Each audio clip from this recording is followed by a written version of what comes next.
Earlier this month, I showed you this weird Chinese toy line that I discovered where cars crash into each other and then springs and magnets make everything flip out into beast modes. And a lot of people seem to really dig it, and you wanted to see the rest of the toy line. So here we are with the final 4 sets in the series. Now, a quick rundown in case you are new.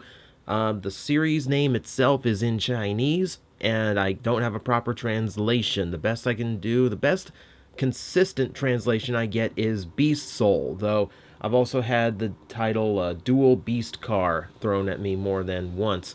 They don't romanize things like they do in Japan, so it's really hard to get an English name for any of these things, so I do apologize.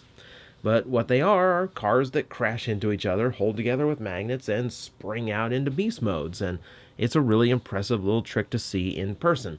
Now, we saw 3 of them before, my favorite 3, so we're going to go ahead and take a look at the rest of the toy line today. And now we're going to take all of these aside, and I think we will start with the blue set, which is an interesting little set itself. It's a nice deep shade of blue that is molded in. We get a little bit of detailing in some kind of dull orange paint for the windshield, as well as little headlights there, and suspiciously sharp white things sticking out the back.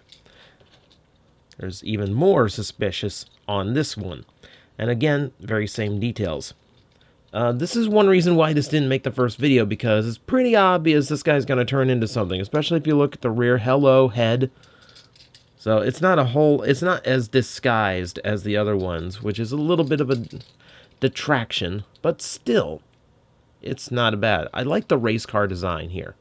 Like, they actually do a good job of making those claws look like spoilers or details of some sort that actually makes sense on a really fast or, supercar or futuristic racer, that kind of thing. But it is a little bit obvious it's going to turn into something. So let's hurry up and do that. 1, 2, 3, boom! Oh, it's still so neat. It's a little bit simpler now that they just pop up onto their legs, but it is still a really cool thing to watch. The 2 become a very sharp-looking blue wolf. And as someone who got the Ninja Megazord for Christmas, I've got some mechanical blue wolves around here lately. I do like some of the tricks that this creates. For instance, the 2 windshields on the back flow together to create one consistent paint job along the back of the beast mode. That's actually really, really cool. And they've actually done a really good job. There's some very subtle movements, like just that little bit, that gives it a more realistic body shape for a wolf. You also notice very powerful back legs, a little bit stumpier in the front. It's not a mistransformation or anything. Nothing extends off or anything of the like. It's just how it goes to make the back legs look a lot more powerful, which is not a bad thing. The head itself, not bad. He's got some big fangs molded in there, painted in white, like most of his snout. The eyes done up in that same dull orange, looking pretty fierce. I'm quite happy with this. It's not as, like, a stunning transformation as, like, the Scorpion or anything, but it still does its job. 2 very nice vehicles coming together and creating this awesome little wolf. So, that's a nice set, and that's... it's still a really good set. It's just not quite as spectacular as the ones from the first video. So, we're going to put him aside, and we will talk about another. And this one is a little bit more talkative, but sometimes for bad reasons. Now, for starters, someone tell me what this thing is. Honestly, tell me what this thing is. This looks like some kind of futuristic mail truck to me. I still not quite sure what it is. I'm going with Arctic Explorer vehicle just because of the theme of this particular one. But this is like just, well, it's that thing for the necessity of the beast mode itself, because it doesn't really look like anything. And I'm not sure why it has this windshield up here when it doesn't really seem to point forward enough to actually see anything out of.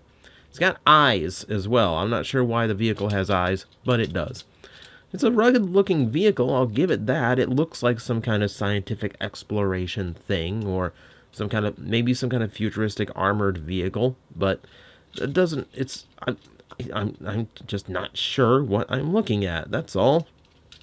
At the very least, it does hide pretty much everything beastly about it. You can't really tell what it's going to turn into or what parts it's going to turn into from here. And its counterpart, unlike the others that kind of go with the same vehicle design on both, this one does have a lot of variance.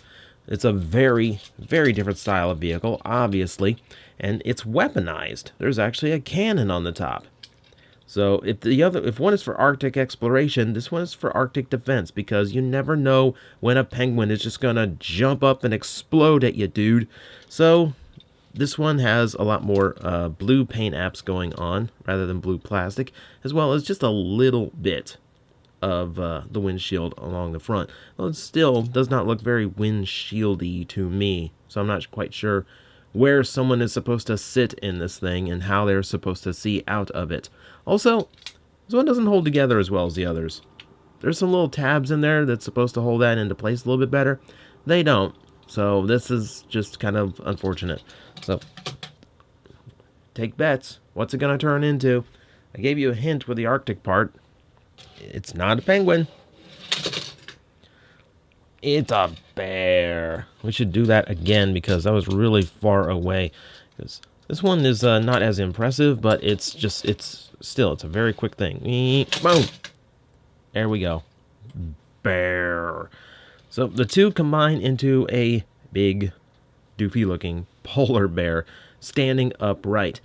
This is one reason why the rear vehicle does not impress me very much, because that's literally all it does. You can see the vehicle still completely intact, and it just raises the front up to lift the front vehicle. Though, to give the toy credit, the front vehicle does do a massive amount of spinning around in order to get those bear arms out and reveal the head. The downside is manual transformation. The claws actually have to be flipped up. It's the one that actually has a level of manual transformation, which is a little bit unfortunate, but does not look bad. That thing on the back is now a Boba Fett-esque rocket hanging off of his back that he can use freely, I assume. The white plastic makes it a little bit harder to see detailing on this guy, but not terrible job. He's not that ferocious looking. These things are supposed to be used in like combat of some kind, or like I said before, they do have a game, like a competitive game that they can be played with. So he does have some use in some kind of competition, but he doesn't quite look like it. It just kind of looks stoic and a little bit bored, frankly. So transformation on that one, not as impressive, just because the rear vehicle is barely doing anything, and as you can see, gives him a heck of a butt. Is just rocking badonka-donk for days here, but the rest of him is not as interesting. I do like all the paintwork, at least on the bottom, though. That does actually keep him a little bit more interesting. But that one just does not have like the wonder value of some of the others, so that's why he didn't make the first video. And now we take a look at what is traditionally the downside of any transforming toy line, SUVs, because they are popular vehicles. They're just not cool vehicles, so it's hard to make them into something that looks cool. They did try, though. They did try. So, first one, they did add a lot of sharp lines to the windshield and did add this really cool spoiler on the back. They did try to make it look like an interesting vehicle. It is still an SUV, most assuredly, but it definitely does not look like something your mom would be driving. So that's at least an advantage point. Lots of black for the windshield all the way around, some blue for the headlights, as well as red for the bumper. Not entirely sure why, but hey, it works for him. Let's not question it. And a little bit of dark orange for the spoiler itself. The same orange is found on the other one, or it's kind of a mohawk thing going all the way from the front windshield all the way to the back windshield. A little bit strange. Kind of feels like this would create a divide in the family, very literally now that I think of it. Same blue for the headlights, same red for the bumpers and a little bit of trim, same black all the way around. And again, very sharp lines considering its SUV nature. So again, we have quite a few things going on. They're trying to make it cool, and I will say they at least definitely look interesting. So, what happens when we actually slam them together? 1, 2, 3. So everything flips out into a tiger. And this one does change, kind of similar to the wolf, But you notice a lot more things flipping around, and it does definitely have a unique shape to how things work. So it does create a more unique flip changing experience. That's all well and good. So head on at the Tiger.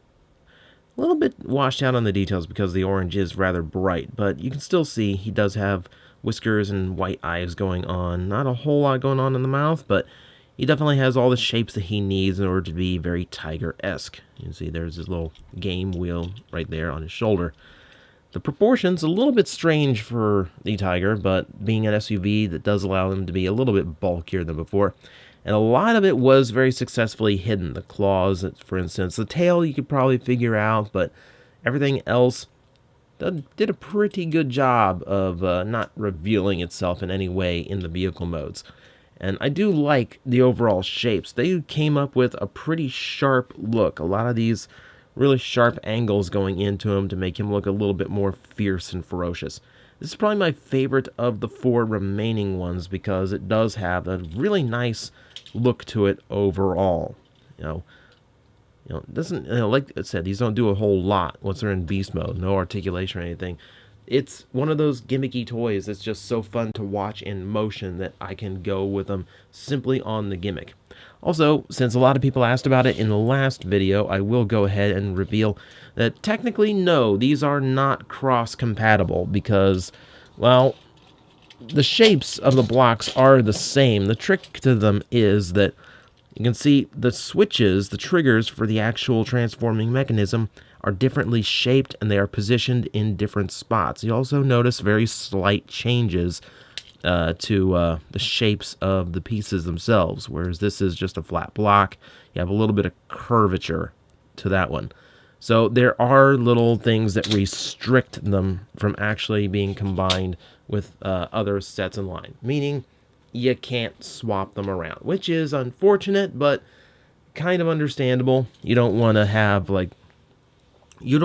bare legs flipping this big dragon head up. Or maybe you do. Maybe you want a dragon bear. You run a D&D campaign. You keep things interesting. You got a good imagination. I like you, kid. But for the most part, designers for toys don't really kind of want that thing because it makes it really weird to engineer. So with that said, there's only one left. And again, we've saved the black and red set for last. These are not the Scorpions. This is a little bit different. Best I can get from these is maybe police car, pursuit cars of some kind. I'm not entirely sure. These have a little bit more of a generic look to them. This looks like the first car you get when you first get your driver's license. It's very simple. It's very basic. It does have a very sleek look. It looks like it could go quite fast. I'm not sure what the little red spoiler is all about. Well, I do, but it doesn't have a whole lot of definition in this mode. But yeah, it's a nice little cruiser. I'm not entirely sure what it's used for, but it is there. I do like the silver for the windshields. That's a little different for the line, as well as some darker blue for the headlights. So he does have some detail to him.